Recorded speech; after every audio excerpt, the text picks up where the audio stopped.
سارے راستے ہیں۔ اگر تم نے اپنے نفس کو کنٹرول نہیں کیا تو صرف تمہارے پاس موجود یہ موبائل ہی تمہیں ہلاک کر کے جہنم میں لے جانے کے لیے کافی ہے۔ اور ایک بات سمجھ کر کے چلیں، کوئی تمہیں اس وقت یعنی ایسا نہیں ہے جو ڈنڈے کے ڈر سے، اپنے مار کے خوف سے تمہیں یہ چھوڑا پائے گا۔ کب تک؟ کچھ بچیاں وہ ہیں جو لڑکیاں ماں باپ کے ڈر سے موبائل چھپاتے رہتی ہیں، ادھر سے ادھر چھپاتی رہتی ہیں۔ کچھ نوجوان بچے، ٹھیک ہے تم پاسورڈ رکھ لو، فنگر پرنٹ کے ذریعے سے لاک کر لو، تمام چیزیں، کیوں بھائی نہ دیکھ لے، باپ نہ دیکھ لے، ماں نہ دیکھ لے۔ اے میرے عزیز، کاش تمہارے ذہن میں اتنی بات ہوتی، ہزاروں لوگ نہ دیکھیں مگر میرا مولا تو دیکھ رہا ہے، جس کے حضور مجھے حاضر ہونا ہے وہ تو دیکھ رہا ہے۔ میرے ماں باپ کیا، میرے بھائی بہن کیا، وہ خود اپنے حساب میں رہیں گے قیامت کے دن، ان کو اپنا خود کا حساب دینا ہوگا۔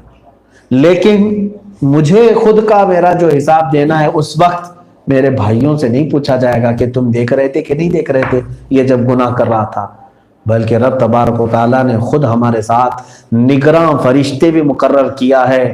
وہ اتنے ایکٹیو ہیں کہ قرآن کہتا ہے ما یلفظ من قول الا لدیہ رقیب عتید، تمہارے منہ سے ابھی لفظ نکلا نہیں رہتا کہ وہ دونوں فرشتے تیار بیٹھے ہوتے ہیں تمہاری چیزیں لکھنے کے لیے، کرامن اور کاتبین یعلمون ما تفعلون، جو کچھ تم کرتے ہو وہ سب جانتے ہیں۔ عزیزان گرامی وقار، آج ایک اور بات مجھے عرض کرنا ہے۔ میں نے عذابات کو دیکھا، خاص طور پر مجھے ہمارے ایک بڑے مخلص اور کرم فرما انہوں نے توجہ دلائی اور کہا کہ شاید یہ وجہ بھی ہو سکتی ہے، تو میں نے کہا بالکل، پچھلی قوموں پر جو عذابات آئے تھے، حضرت نوح علیہ السلام کی قوم پر، شعیب علیہ السلام کی قوم پر، حضرت صالح علیہ السلام کی قوم پر، ہود علیہ السلام کی قوم پر، کئی قوموں پر، موسیٰ علیہ السلام کی قوم پر جو عذابات آئے ہیں اللہ کے، ان میں سے ایک عذاب سب سے الگ آیا ہے، وہ حضرت لوط علیہ السلام کی قوم کا عذاب۔ حضرت لوط علیہ السلام کی قوم پر جو عذاب آیا، ان کا جو سب سے بھیانک جرم تھا وہ ہومو سیکسولیٹی، گےازم، یعنی مرد کا مرد سے خواہش پوری کرنا، جس کو لواطت کہا جاتا ہے۔ تو یہ اس وقت ایسا گناہ تھا کہ اللہ نے قرآن میں خود فرمایا ہے کہ تم لوگوں نے ایسے گناہ کی ایجاد کی جو تم سے پہلے لوگوں نے کبھی نہیں کیا تھا۔ وہ عورتوں کو چھوڑ کر مردوں کے ساتھ غلط کاریاں کرتے تھے۔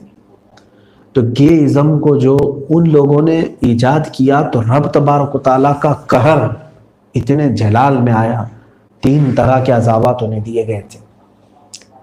پہلے تو یہ ہے کہ ان کے اوپر اللہ تبارک و تعالیٰ نے نوکیلے پتھروں کی بارش کی تھی، نوکیلے پتھروں کی بارش کی، اور اس کے علاوہ رب تبارک و تعالیٰ نے ان پر طوفانی ہوائیں چلائیں، پھر ان کی زمین کو اٹھا کر پلٹ دیا گیا۔ فَجَعَلْنَا عَالِيَهَا سَافِلَهَا وَأَمْطَرْنَا عَلَيْهِمْ حِجَارَةً مِّن سِجِّيلٍ، اللہ نے فرمایا زمین کو اوپر تک لے جایا گیا اور پھر پلٹ کر کے نیچے پھینک دیا گیا۔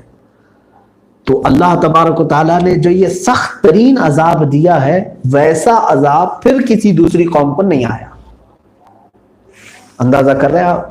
جتنے نبیوں کے عذابات کو آپ دیکھیں گے، میں اپنی اسٹڈی کے مطابق بتاؤں، سب سے خطرناک عذاب اور اللہ کا سب سے بڑا جلال جو دیکھنے کو ملا ہے وہ حضرت لوط علیہ السلام کی قوم پر، کیونکہ وہ جس طرح کے گناہ میں مبتلا تھے، حالانکہ دوسری قومیں انبیاء کو تک قتل کر چکی، بہت سارے یہودی انبیاء کو قتل کی، لیکن سب سے دردناک عذاب یہ لوط علیہ السلام کی قوم کو آیا۔ اب میں یہاں پر بتانا چاہ رہا ہوں میرے عزیزوں، وہی لوط علیہ السلام کے قوم کی خرابی آج پوری دنیا اس کو لیگل کرنا چاہ رہی ہے، لیگلی طور پر۔ کیا ہمارے انڈیا میں بھی یہ قانون پاس نہیں ہوا 377 غالباً، کہ مرد مرد سے شادی کر سکتا ہے، عورت عورت سے شادی کر سکتی؟ کیسی بے حیائی کا زمانہ ہم دیکھ رہے ہیں آج، اور دوسری قومیں آج اس کو پروموٹ کر رہی ہیں۔ ایک بات یاد رکھنا کہ یہ دجالی تنظیمیں، خاص طور پر الومیناتی، پوری دنیا میں شادی کا نظام ختم کرنا چاہتی ہے۔ تاکہ لوگوں کی پاپولیشن کو ختم کرنے کے لیے ان کے پاس یہی سارے راستے ہیں کہ لوگ شادی نہ کریں تاکہ بچوں کی ولادت نہ ہو. مرد سے اپنی خواہش پوری کرتا رہے، عورتوں کی طرف نہ جائے، تو نسل انسانی ویسی رک جائے گی. اس سلسلے میں دنیا نے بہت ساری ایجادیں کی ہیں کہ انسان اپنی خواہشات کو پوری کرنے کے لیے وہ جو اللہ تعالیٰ نے حلال طریقہ رکھا ہے اس کو چھوڑ کر کے انہوں نے ساری چیزوں کو پروموٹ کیا ہے. شادی کو تو کہتے ہیں یہ تو ایسا دقیانوسی پن ہے اس کے اندر، یہ بہت ہی پرانے خیالات ہیں اس کے اندر. میرے عزیزو، شادی کو ان لوگوں نے تباہ و برباد کرنے کے لیے کئی چیزیں، حتیٰ کہ پورے بازاروں میں انہوں نے اپنے نفس کی خواہشات پوری کرنے کے لیے سیکس ٹوائز بنائے، یعنی کھلونے بنائے تاکہ ان سے مرد کھیلے اور اپنے نفس کی خواہش پوری کر لے. بلکہ یورپین کنٹریز میں ایسے بھی کہ سلیکون کی گڑیاں، ڈالز بنائے گئے، عورتیں بنائی گئی، جیسی چاہے تم ویسی عورت لے لو اور اس کے ساتھ زندگی گزارو. معاذ اللہ رب العالمین.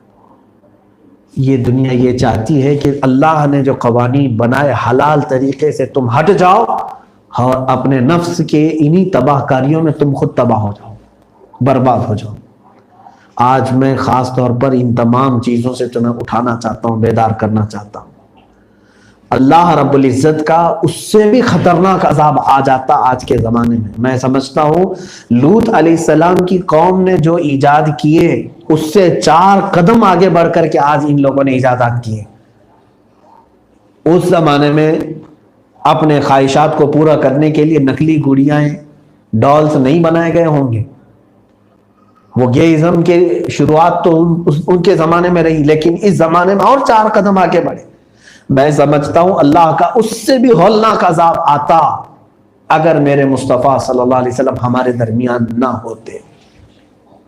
یہ اللہ کا وعدہ ہے. ویسا خطرناک عذاب اب امت محمدیہ پر نہیں دیا جائے گا، لیکن ویسا عذاب نہ آئے، لیکن اس سے کم عذابات تو آ ہی جائیں گے. اور میں سمجھتا ہوں اس زمانے کا سب سے بدترین عذاب کچھ ہے تو وہ یہ ہے کہ آپ نفس کی خواہشات میں ایسے ملوث ہو گئے کہ کفر پر آپ کی موت آ گئی. اور یہ اللہ کی سب سے بڑی پکڑ ہے کہ دنیا میں ختم ہونے کے بعد جب تم آخرت میں جاؤ گے اپنے کفر کی بنیاد پر جہنم میں ڈالے جاؤ گے. 100 سال، 1000 سال، 1,00,000 سال، کروڑ سال، نہیں پتا کتنے سال